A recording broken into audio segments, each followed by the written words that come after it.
Всем привет и добро пожаловать на мой канал!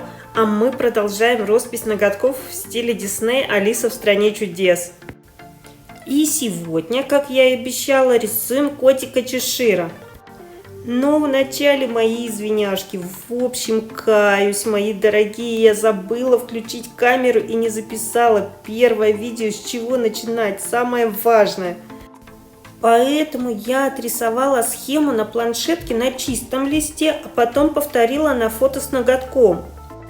В общем, следите за синей линией. Надеюсь, все будет понятно. Как обычно, строим ось, то есть центральную линию мордочки, которая делит ее, мордочку Чеширика, на две равные части. А так как личико нашего котика крупное, то расположим его под углом, почти горизонтально, на оси и одновременно прямо по центру ноготка. Рисуем нос в виде клубнички, такой перевернутый треугольник с закругленными углами. Сверху носа глаза по обе стороны от осевой линии и размером примерно с тот самый нос, только овальной формы. Ниже, почти на весь ноготок, рисуем знаменитую улыбку. Только обратите внимание, что линия улыбки должна быть параллельна линии носа и глаз, а то получится не улыбка, а ухмылка кота Чешира. Ну вот и все основные моменты эскиза. Приступаем к раскрашиванию. На этот раз я накладываю достаточно толстый слой краски, причем это смесь краски и лаков. Малиновый и бордовый гель-лак и красно-коричневая гель-краска. Это цвета для верхней части мордочки Чешира. Для нижней части и лапки буду использовать розовую гель-краску, для глаз желтую гель-краску и так далее. Такой слой я даже не могу назвать базовым, потому что поверх такого слоя я потом только определю акценты светотеней.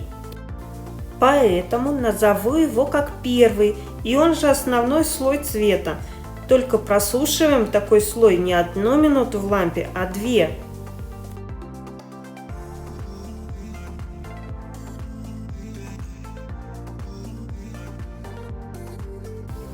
Обратите внимание, как я накладываю краску. Я как бы растягиваю ее вдоль линии по ходу улыбки, а не как попало сверху вниз или из стороны в сторону.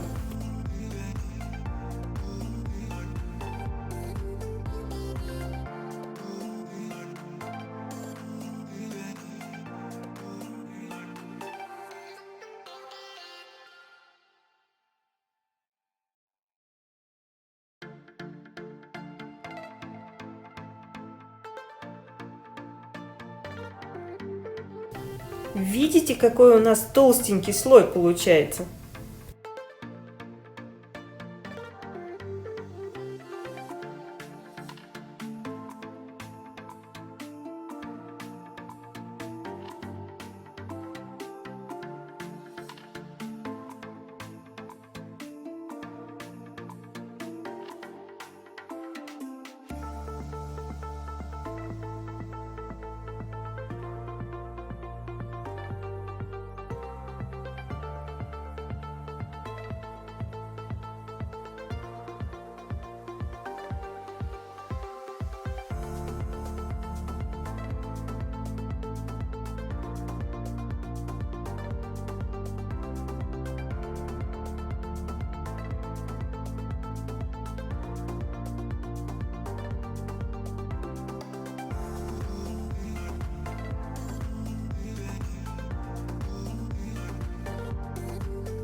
Смотрите, как блик сразу же сделал нос объемным. Ну а кажется, что за мелочь блик? Так что не забывайте, что тени и блики делают наш рисунок живым и объемным.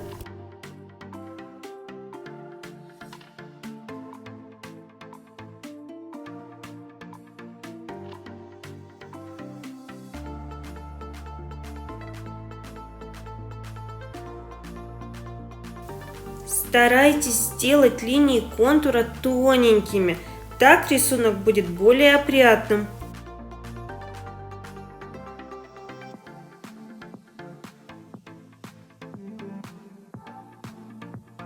А еще тонкая линия по контуру придает рисунку объем, делая его как бы выпуклым, а толстая линия, наоборот, делает рисунок зрительно более плоским, даже немного в глубине.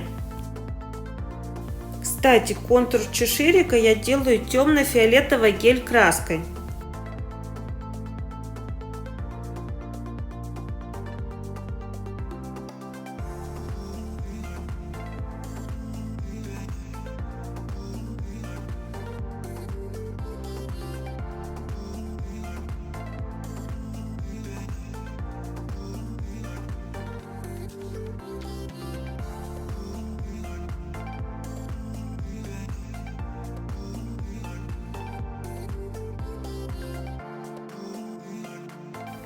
Смотрите, на верхнюю часть зубов я накладываю тени.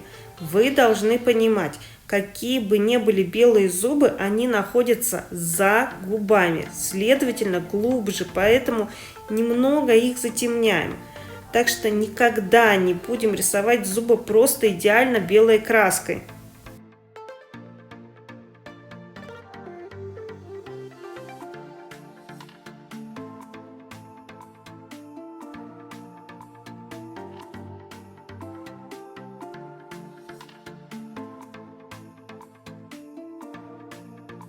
Брови – это одна из самых выразительных черт лица. Они с точностью передают наши неповторимые эмоции. Так что, если вы перерисовываете персонажа, то попытайтесь максимально точно скопировать брови.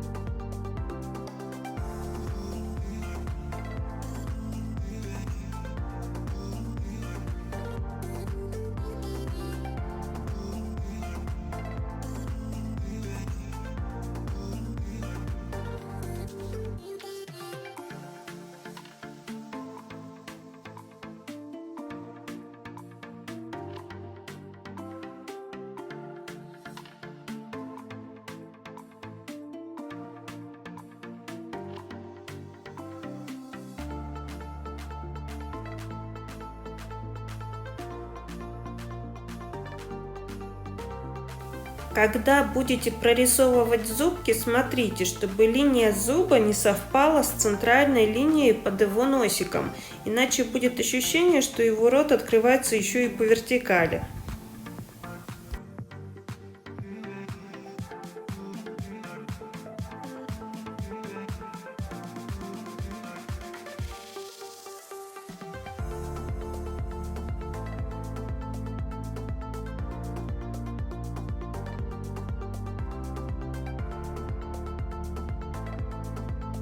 Старайтесь нарисовать блики глаз так, чтобы они на левом и правом глазе были на одном и том же месте, так как блик – это отражение одного и того же источника света.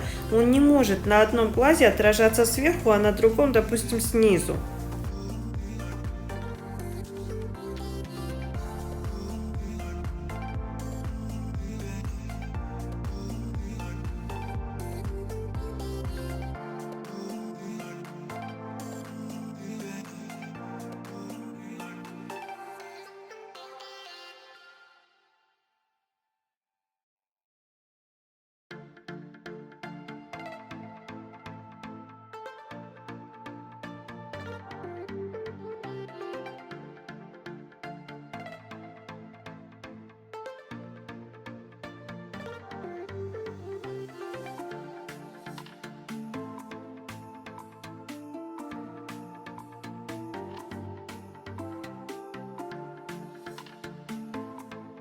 Хоть мордочка кота и покрывает почти весь ноготок, но есть участки, где все равно проступает задний фон, так что не забываем про такие, казалось бы, мелочи.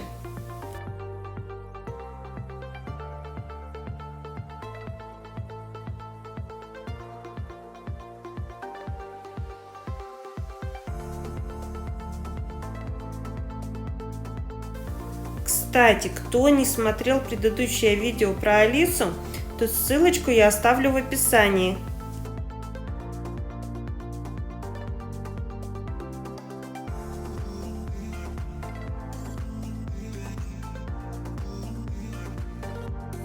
Ну вот и все, покрываем топом, и наш котик Чешир готов.